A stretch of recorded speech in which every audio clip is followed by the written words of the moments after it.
Egyptians will know that I am the Lord." So the Israelites did this.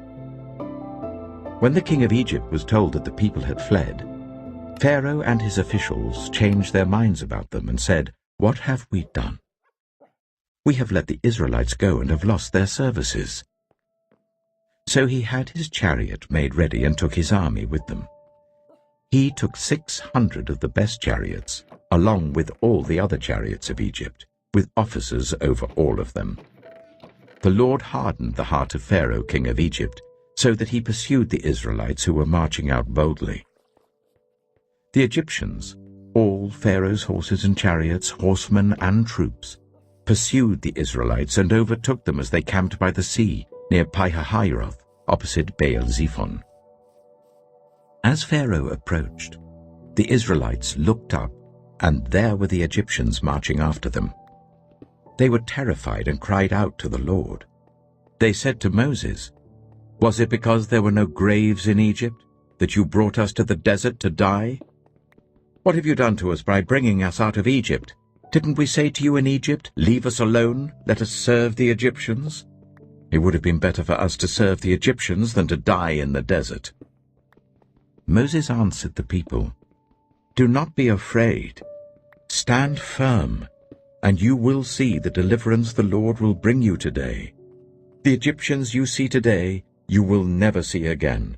The Lord will fight for you. You need only to be still." Then the Lord said to Moses, "Why are you crying out to me? Tell the Israelites to move on. Raise your staff and stretch out your hand over the sea to divide the water, so that the Israelites can go through the sea on dry ground. I will harden the hearts of the Egyptians, so that they will go in after them. And I will gain glory through Pharaoh and all his army, through his chariots and his horsemen.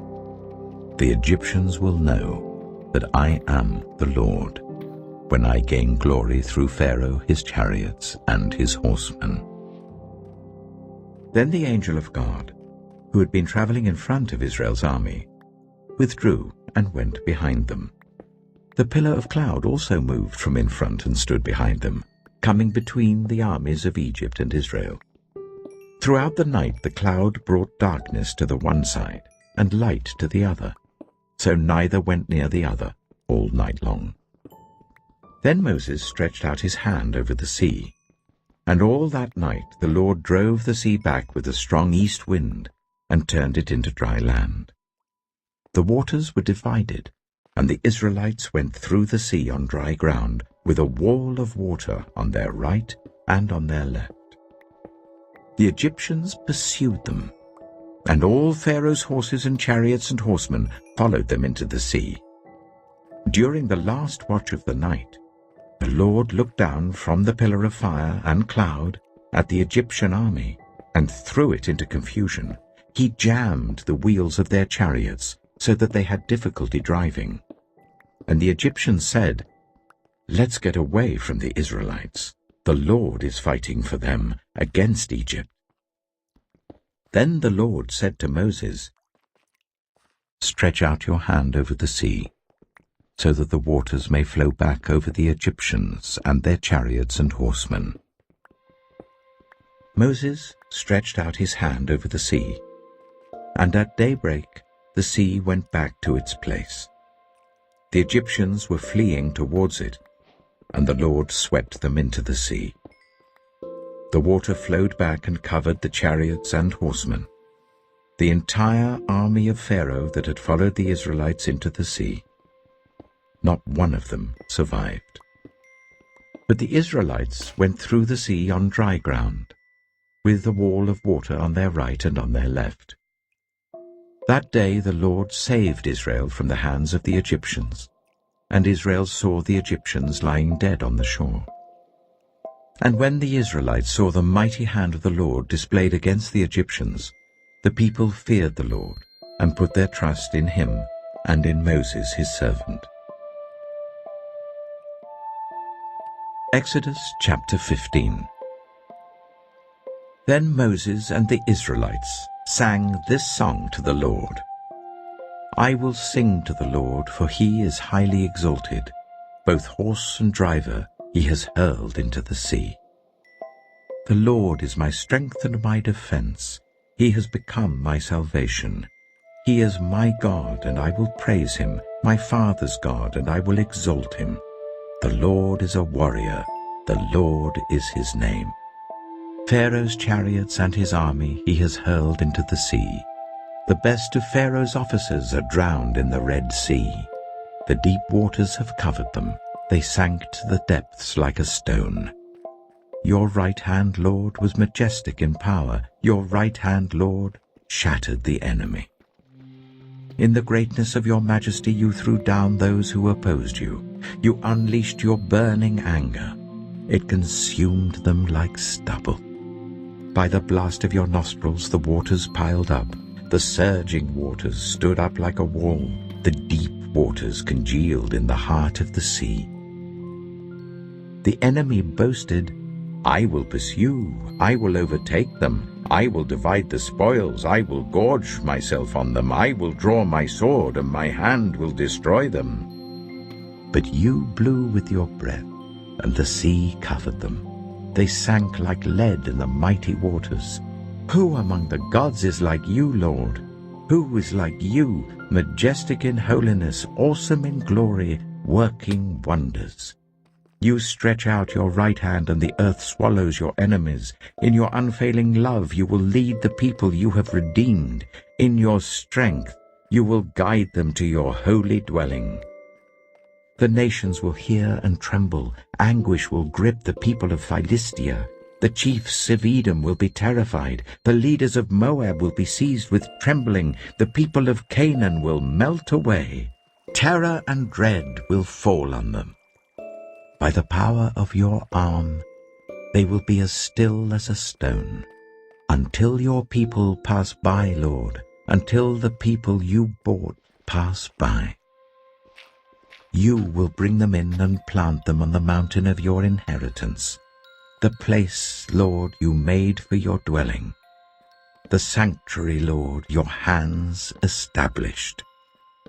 The Lord reigns forever and ever. When Pharaoh's horses, chariots, and horsemen went into the sea, the Lord brought the waters of the sea back over them. But the Israelites walked through the sea on dry ground. Then Miriam, the prophet, Aaron's sister, took a tambourine in her hand, and all the women followed her with tambourines and dancing. Miriam sang to them, Sing to the Lord, for he is highly exalted. Both horse and driver he has hurled into the sea.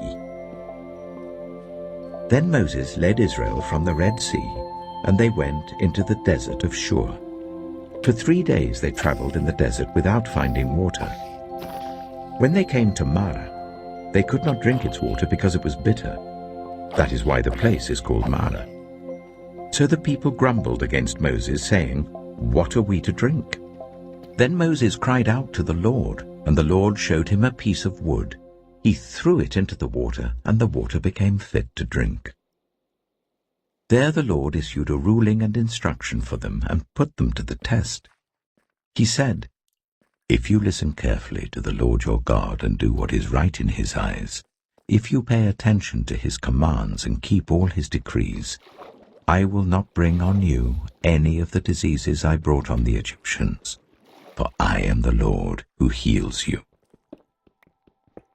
Then they came to Elim, where there were 12 springs and 70 palm trees, and they camped there near the water. Exodus chapter 16. The whole Israelite community set out from Elim and came to the desert of Sin, which is between Elim and Sinai, on the 15th day of the 2nd month after they had come out of Egypt. In the desert, the whole community grumbled against Moses and Aaron. The Israelites said to them, If only we had died by the Lord's hand in Egypt. There we sat round pots of meat and ate all the food we wanted. But you have brought us out into this desert to starve this entire assembly to death. Then the Lord said to Moses, I will rain down bread from heaven for you. The people are to go out each day and gather enough for that day. In this way I will test them and see whether they will follow my instructions. On the 6th day they are to prepare what they bring in, and that is to be twice as much as they gather on the other days." So Moses and Aaron said to all the Israelites, "In the evening you will know that it was the Lord who brought you out of Egypt. And in the morning you will see the glory of the Lord, because he has heard your grumbling against him. Who are we that you should grumble against us?" Moses also said, "You will know that it was the Lord when he gives you meat to eat in the evening and all the bread you want in the morning, because he has heard your grumbling against him. Who are we? You are not grumbling against us, but against the Lord." Then Moses told Aaron, "Say to the entire Israelite community, 'Come before the Lord, for he has heard your grumbling.'" While Aaron was speaking to the whole Israelite community, they looked towards the desert, and there was the glory of the Lord appearing in the cloud. The Lord said to Moses, "I have heard the grumbling of the Israelites. Tell them, at twilight you will eat meat, and in the morning you will be filled with bread. Then you will know that I am the Lord your God." That evening quail came and covered the camp, and in the morning there was a layer of dew around the camp. When the dew was gone, thin flakes like frost on the ground appeared on the desert floor. When the Israelites saw it, they said to each other, "What is it?" For they did not know what it was. Moses said to them, "It is the bread the Lord has given you to eat. This is what the Lord has commanded. Everyone is to gather as much as they need. Take an omer for each person you have in your tent." The Israelites did as they were told. Some gathered much, some little. And when they measured it by the omer, the one who gathered much did not have too much, and the one who gathered little did not have too little. Everyone had gathered just as much as they needed. Then Moses said to them, "No one is to keep any of it until morning." However, some of them paid no attention to Moses. They kept part of it until morning, but it was full of maggots and began to smell. So Moses was angry with them. Each morning, everyone gathered as much as they needed, and when the sun grew hot, it melted away. On the 6th day, they gathered twice as much, 2 omers for each person. And the leaders of the community came and reported this to Moses. He said to them, "This is what the Lord commanded. Tomorrow is to be a day of Sabbath rest, a holy Sabbath to the Lord. So bake what you want to bake and boil what you want to boil. Save whatever is left and keep it until morning." So they saved it until morning as Moses commanded, and it did not stink or get maggots in it. "Eat it today," Moses said, "because today is a Sabbath to the Lord. You will not find any of it on the ground today. 6 days you are to gather it, but on the 7th day, the Sabbath, there will not be any." Nevertheless, some of the people went out on the 7th day to gather it, but they found none. Then the Lord said to Moses, "How long will you refuse to keep my commands and my instructions? Bear in mind that the Lord has given you the Sabbath. That is why on the 6th day he gives you bread for 2 days. Everyone is to stay where they are on the 7th day. No one is to go out." So the people rested on the 7th day. The people of Israel called the bread manna. It was white like coriander seed and tasted like wafers made with honey. Moses said, "This is what the Lord has commanded. Take an omer of manna and keep it for the generations to come, so that they can see the bread I gave you to eat in the wilderness when I brought you out of Egypt." So Moses said to Aaron, "Take a jar and put an omer of manna in it. Then place it before the Lord to be kept for the generations to come." As the Lord commanded Moses, Aaron put the manna with the tablets of the covenant law that it might be preserved. The Israelites ate manna for 40 years, until they came to a land that was settled. They ate manna until they reached the border of Canaan. An omer is 1/10 of an ephah. Exodus chapter 17. The whole Israelite community set out from the desert of Sin, traveling from place to place as the Lord commanded. They camped at Rephidim, but there was no water for the people to drink. So they quarreled with Moses and said, "Give us water to drink." Moses replied, "Why do you quarrel with me? Why do you put the Lord to the test?" But the people were thirsty for water there, and they grumbled against Moses. They said, "Why did you bring us up out of Egypt to make us and our children and our livestock die of thirst?" Then Moses cried out to the Lord, "What am I to do with these people? They are almost ready to stone me." The Lord answered Moses, "Go out in front of the people. Take with you some of the elders of Israel, and take in your hand the staff with which you struck the Nile, and go. I will stand there before you by the rock at Horeb. Strike the rock, and water will come out of it for the people to drink." So Moses did this in the sight of the elders of Israel. And he called the place Massah and Meribah, because the Israelites quarreled, and because they tested the Lord, saying, "Is the Lord among us or not?" The Amalekites came and attacked the Israelites at Rephidim. Moses said to Joshua, "Choose some of our men and go out to fight the Amalekites. Tomorrow I will stand on top of the hill with the staff of God in my hands." So Joshua fought the Amalekites as Moses had ordered, and Moses, Aaron, and Hur went to the top of the hill. As long as Moses held up his hands, the Israelites were winning, but whenever he lowered his hands, the Amalekites were winning. When Moses' hands grew tired, they took a stone and put it under him, and he sat on it. Aaron and Hur held his hands up, one on one side, one on the other, so that his hands remained steady till sunset. So Joshua overcame the Amalekite army with the sword. Then the Lord said to Moses, "Write this on a scroll as something to be remembered, and make sure that Joshua hears it, because I will completely blot out the name of Amalek from under heaven."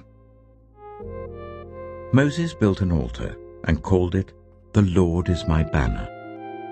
He said, "Because hands were lifted up against the throne of the Lord will be at war against the Amalekites from generation to generation." Exodus chapter 18. Now Jethro, the priest of Midian and father-in-law of Moses, heard of everything God had done for Moses and for his people Israel, and how the Lord had brought Israel out of Egypt. After Moses had sent away his wife Zipporah, his father-in-law Jethro received her and her 2 sons. One son was named Gershom, for Moses said, "I have become a foreigner in a foreign land." And the other was named Eleazar, for he said, "My father's God was my helper. He saved me from the sword of Pharaoh." Jethro, Moses' father-in-law, together with Moses' sons and wife, came to him in the wilderness where he was camped near the mountain of God. Jethro had sent word to him, "I, your father-in-law Jethro, am coming to you with your wife and her 2 sons." So Moses went out to meet his father-in-law and bowed down and kissed him. They greeted each other and then went into the tent. Moses told his father-in-law about everything the Lord had done to Pharaoh and the Egyptians for Israel's sake, and about all the hardships they had met along the way, and how the Lord had saved them. Jethro was delighted to hear about all the good things the Lord had done for Israel in rescuing them from the hand of the Egyptians. He said, "Praise be to the Lord, who rescued you from the hand of the Egyptians and of Pharaoh, and who rescued the people from the hand of the Egyptians. Now I know that the Lord is greater than all other gods, for he did this to those who had treated Israel arrogantly." Then Jethro, Moses' father-in-law, brought a burnt offering and other sacrifices to God. And Aaron came with all the elders of Israel to eat a meal with Moses' father-in-law in the presence of God. The next day, Moses took his seat to serve as judge for the people, and they stood round him from morning till evening. When his father-in-law saw all that Moses was doing for the people, he said, "What is this you are doing for the people? Why do you alone sit as judge, while all these people stand round you from morning till evening?" Moses answered him, "Because the people come to me to seek God's will. Whenever they have a dispute, it is brought to me, and I decide between the parties and inform them of God's decrees and instructions." Moses' father-in-law replied, "What you are doing is not good. You and these people who come to you will only wear yourselves out. The work is too heavy for you. You cannot handle it alone. Listen now to me, and I will give you some advice, and may God be with you. You must be the people's representative before God and bring their disputes to him. Teach them his decrees and instructions, and show them the way they are to live and how they are to behave. But select capable men from all the people, men who fear God, trustworthy men who hate dishonest gain, and appoint them as officials over thousands, hundreds, fifties, and tens. Let them serve as judges for the people at all times. But let them bring every difficult case to you. The simple cases they can decide themselves. That will make your load lighter, because they will share it with you. If you do this, and God so command, you will be able to stand the strain, and all these people will go home satisfied." Moses listened to his father-in-law and did everything he said.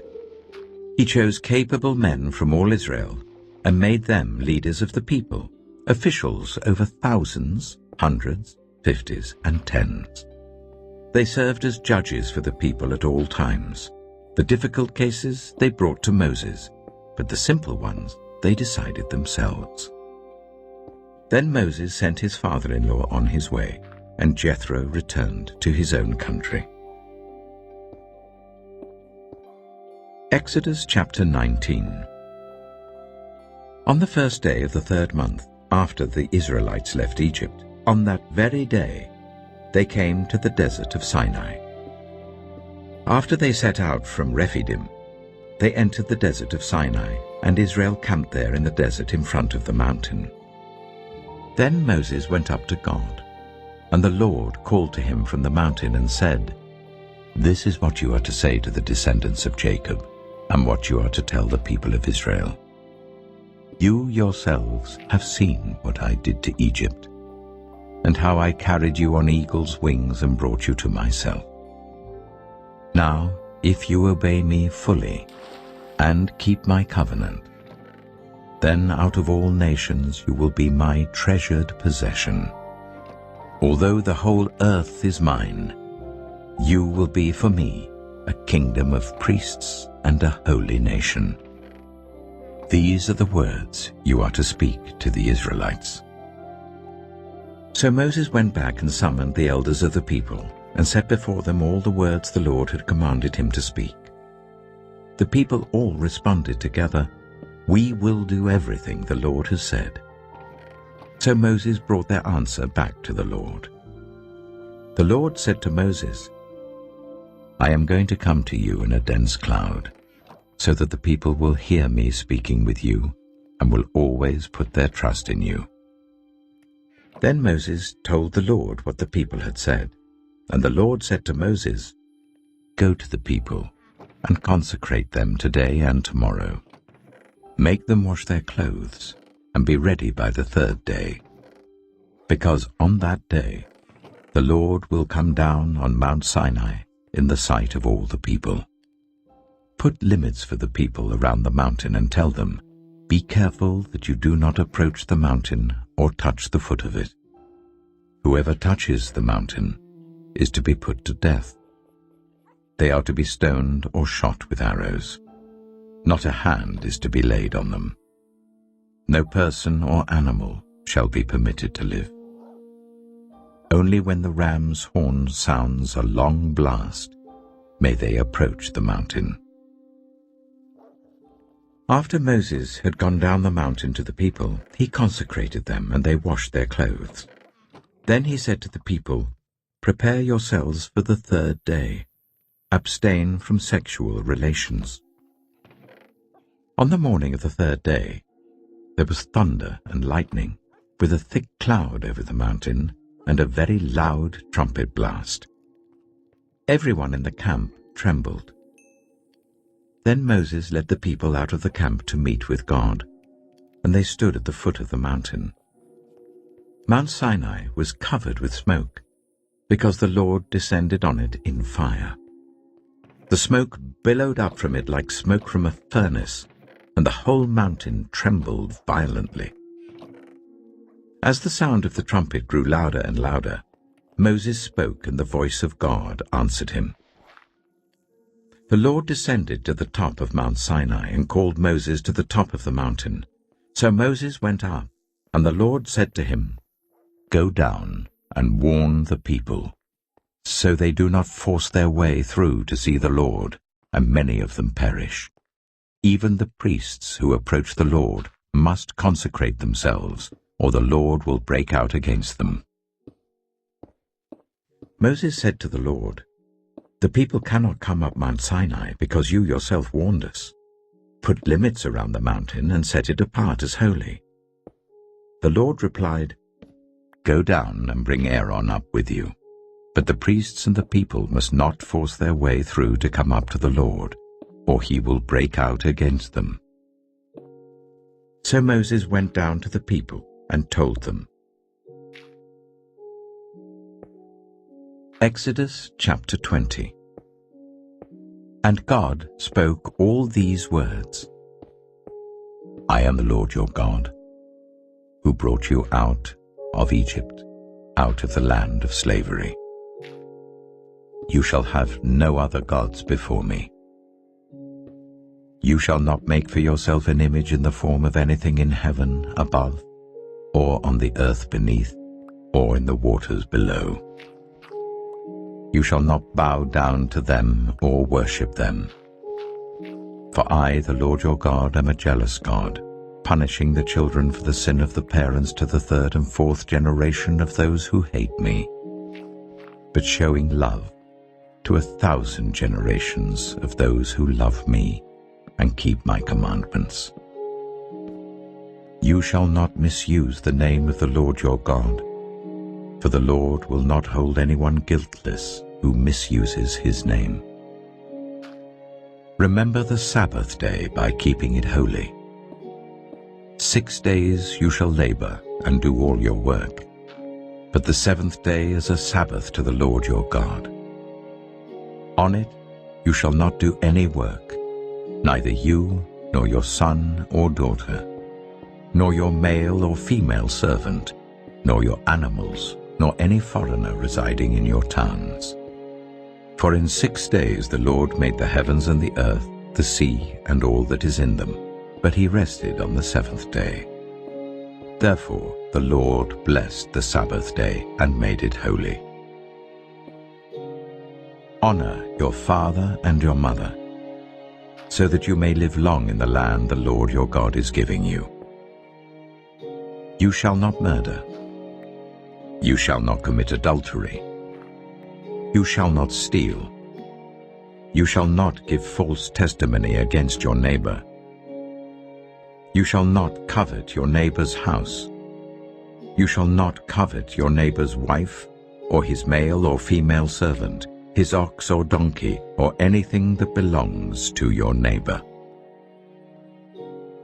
When the people saw the thunder and lightning and heard the trumpet and saw the mountain in smoke, they trembled with fear.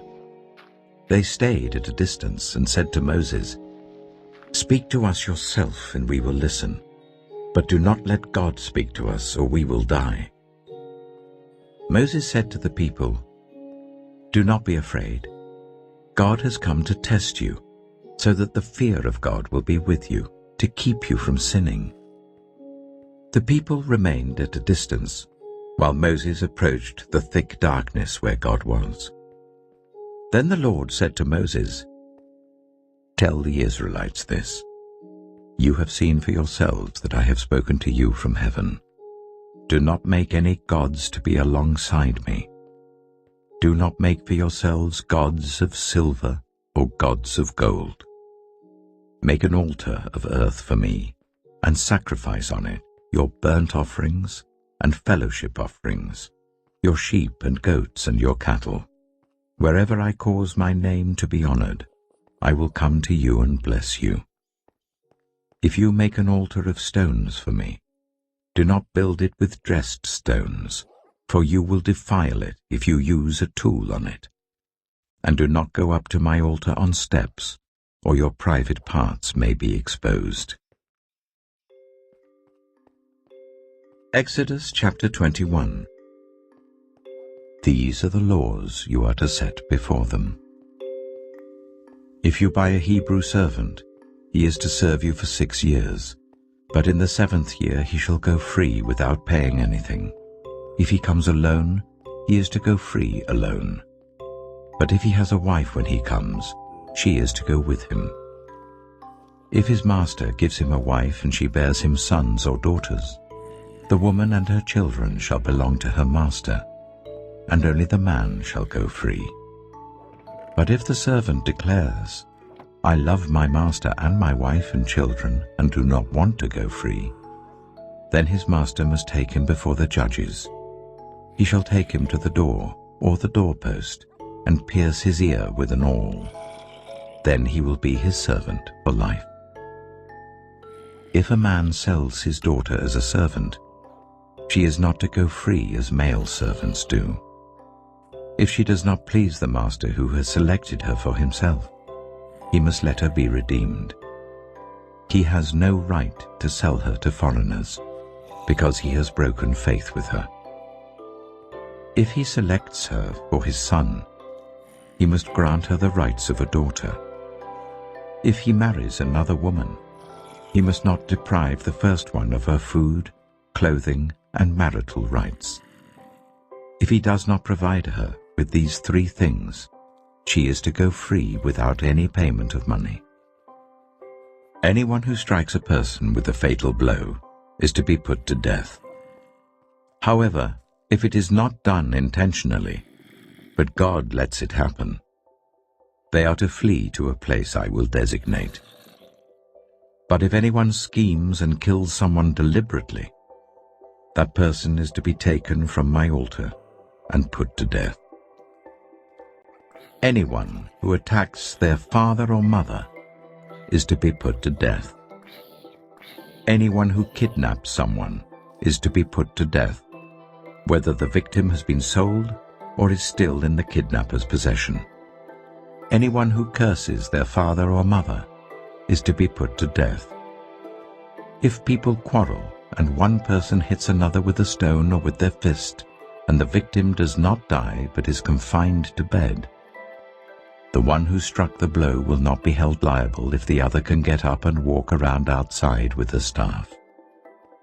However, the guilty party must pay the injured person for any loss of time and see that the victim is completely healed. Anyone who beats their male or female slave with a rod must be punished if the slave dies as a direct result. But they are not to be punished if the slave recovers after a day or 2, since the slave is their property. If people are fighting and hit a pregnant woman and she gives birth prematurely, but there is no serious injury, the offender must be fined whatever the woman's husband demands and the court allows. But if there is serious injury, you are to take life for life, eye for eye, tooth for tooth, hand for hand, foot for foot, burn for burn, wound for wound, bruise for bruise. An owner who hits a male or female slave in the eye and destroys it must let the slave go free to compensate for the eye. And an owner who knocks out the tooth of a male or female slave must let the slave go free to compensate for the tooth. If a bull gores a man or woman to death, the bull is to be stoned to death, and its meat must not be eaten. but the owner of the bull will not be held responsible. If, however, the bull has had the habit of goring, and the owner has been warned but has not kept it penned up, and it kills a man or woman, the bull is to be stoned, and its owner also is to be put to death. However, if payment is demanded, the owner may redeem his life by the payment of whatever is demanded. This law also applies if the bull gores a son or a daughter. If the bull gores a male or female slave, the owner must pay 30 shekels of silver to the master of the slave, and the bull is to be stoned to death. If anyone uncovers a pit, or digs one and fails to cover it, and an ox or donkey falls into it, the one who opened the pit must pay the owner for the loss and take the dead animal in exchange. If anyone's bull injures someone else's bull and it dies, the two parties are to sell the live one and divide both the money and the dead animal equally. However, if it was known that the bull had the habit of goring, yet the owner did not keep it penned up, the owner must pay animal for animal and take the dead animal in exchange. Exodus chapter 22. Whoever steals an ox or a sheep and slaughters it, or sells it, must pay back 5 head of cattle for the ox and 4 sheep for the sheep. If a thief is caught breaking in at night and is struck a fatal blow, the defender is not guilty of bloodshed. But if it happens after sunrise, the defender is guilty of bloodshed. Anyone who steals must certainly make restitution. But if they have nothing, they must be sold to pay for their theft. If the stolen animal is found alive in their possession, whether ox or donkey or sheep, they must pay back double. If anyone grazes their livestock in a field or vineyard and lets them stray and they graze in someone else's field, the offender must make restitution from the best of their own field or vineyard. If a fire breaks out and spreads into thorn bushes, so that it burns sheaves of corn or standing corn or the whole field, the one who started the fire must make restitution. If anyone gives a neighbor silver or goods for safekeeping and they are stolen from the neighbor's house, the thief, if caught, must pay back double. But if the thief is not found, the owner of the house must appear before the judges, and they must determine whether the owner of the house has laid hands on the other person's property. In all cases of illegal possession of an ox, a donkey, a sheep, a garment, or any other lost property about which somebody says, "This is mine," both parties are to bring their cases before the judges. The one whom the judges declare guilty must pay back double to the other. If anyone gives a donkey, an ox, a sheep, or any other animal to their neighbor for safekeeping and it dies, or is injured or is taken away while no one is looking, the issue between them will be settled by the taking of an oath before the Lord, that the neighbor did not lay hands on the other person's property. The owner is to accept this, and no restitution is required. But if the animal was stolen from the neighbor, restitution must be made to the owner. If it was torn to pieces by a wild animal, the neighbor shall bring in the remains as evidence, and shall not be required to pay for the torn animal. If anyone borrows an animal from their neighbor, and it is injured or dies while the owner is not present, they must make restitution. But if the owner is with the animal, the borrower will not have to pay. If the animal was hired, the money paid for the hire covers the loss. If a man seduces a virgin who is not pledged to be married and sleeps with her, he must pay the bride price, and she shall be his wife. If her father absolutely refuses to give her to him, he must still pay the bride price for virgins. Do not allow a sorceress to live. Anyone who has sexual relations with an animal is to be put to death. Whoever sacrifices to any god other than the Lord must be destroyed. Do not ill-treat or oppress a foreigner, for you were foreigners in Egypt. Do not take advantage of the widow or the fatherless. If you do, and they cry out to me, I will certainly hear their cry. My anger will be aroused, and I will kill you with the sword. Your wives will become widows, and your children fatherless. If you lend money to one of my people among you who is needy, do not treat it like a business deal. Charge no interest. If you take your neighbor's cloak as a pledge, return it by sunset, because that cloak is the only covering your neighbor has. What else can they sleep in? When they cry out to me, I will hear, for I am compassionate. Do not blaspheme God or curse the ruler of your people.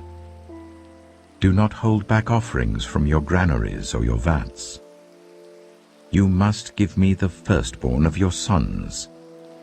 Do the same with your cattle and your sheep. Let them stay with their mothers for 7 days, but give them to me on the 8th day. You are to be my holy people. So do not eat the meat of an animal torn by wild beasts. Throw it to the dogs. Exodus chapter 23. Do not spread false reports. Do not help a guilty person by being a malicious witness. Do not follow the crowd in doing wrong. When you give testimony in a lawsuit, do not pervert justice by siding with the crowd, and do not show favoritism to a poor person in a lawsuit. If you come across your enemy's ox or donkey wandering off, be sure to return it. If you see the donkey of someone who hates you, fallen down under its load, do not leave it there. Be sure you help them with it. Do not deny justice to your poor people in their lawsuits. Have nothing to do with a false charge, and do not put an innocent or honest person to death, for I will not acquit the guilty. Do not accept a bribe, for a bribe blinds those who see and twists the words of the innocent. Do not oppress a foreigner. You yourselves know how it feels to be foreigners, because you were foreigners in Egypt. For 6 years you are to sow your fields and harvest the crops, but during the 7th year let the land lie unplowed and unused. Then the poor among your people may get food from it, and the wild animals may eat what is left. Do the same with your vineyard and your olive grove. 6 days do your work, but on the 7th day do not work, so that your ox and your donkey may rest, and so that the slave born in your household and the foreigner living among you may be refreshed. Be careful to do everything I have said to you. Do not invoke the names of other gods. Do not let them be heard on your lips. 3 times a year you are to celebrate a festival to me. Celebrate the festival of unleavened bread. For 7 days eat bread made without yeast as I commanded you. Do this at the appointed time in the month of Aviv, for in that month you came out of Egypt. No one is to appear before me empty-handed. Celebrate the festival of harvest with the first fruits of the crops you sow in your field. Celebrate the festival of ingathering at the end of the year, when you gather in your crops from the field. 3 times a year all the men are to appear before the sovereign Lord. Do not offer the blood of a sacrifice to me, along with anything containing yeast. The fat of my festival offerings must not be kept until morning. Bring the best of the first fruits of your soil to the house of the Lord your God. Do not cook a young goat in its mother's milk. See, I am sending an angel ahead of you to guard you along the way, and to bring you to the place I have prepared. Pay attention to him and listen to what he says. Do not rebel against him. He will not forgive your rebellion, since my name is in him. If you listen carefully to what he says and do all that I say, I will be an enemy to your enemies and will oppose those who oppose you. My angel will go ahead of you and bring you into the land of the Amorites, Hittites, Perizzites, Canaanites, Hivites, and Jebusites, and I will wipe them out. Do not bow down before their gods, or worship them, or follow their practices. You must demolish them and break their sacred stones to pieces. Worship the Lord your God, and his blessing will be on your food and water.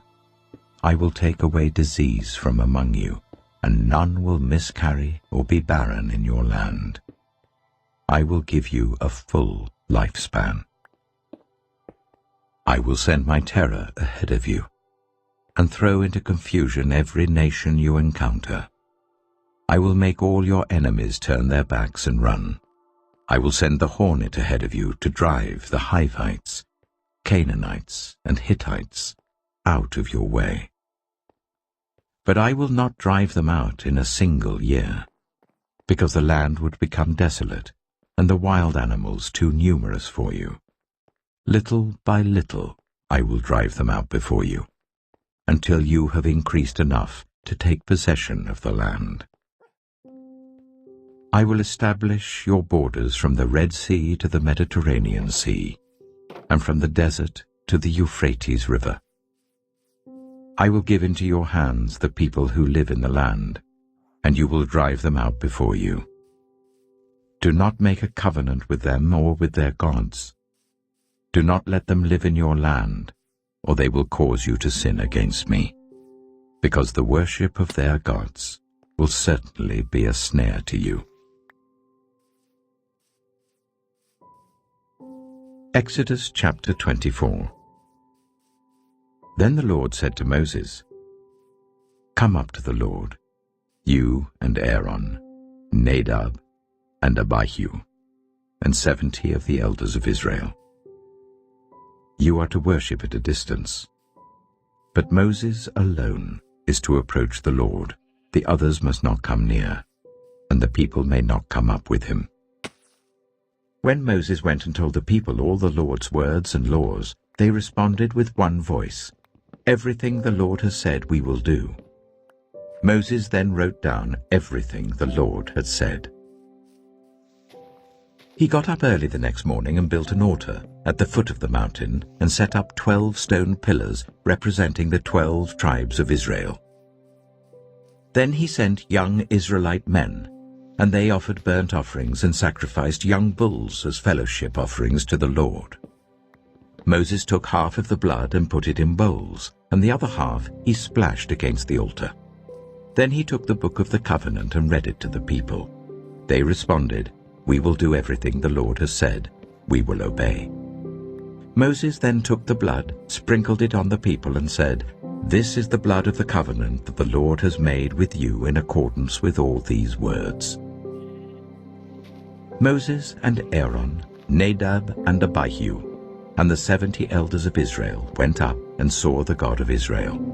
Under his feet was something like a pavement made of lapis lazuli, as bright blue as the sky. But God did not raise his hand against these leaders of the Israelites. They saw God, and they ate and drank. The Lord said to Moses, Come up to me on the mountain and stay here, and I will give you the tablets of stone with the law and commandments I have written for their instruction.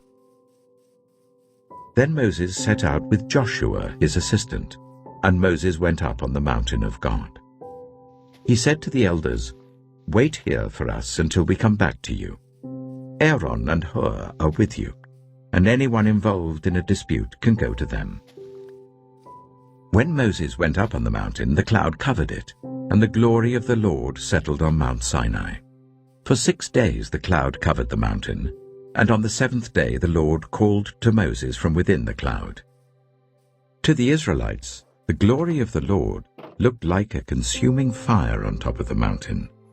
Then Moses entered the cloud as he went on up the mountain, and he stayed on the mountain 40 days and 40 nights. Exodus chapter 25. The Lord said to Moses, "Tell the Israelites to bring me an offering."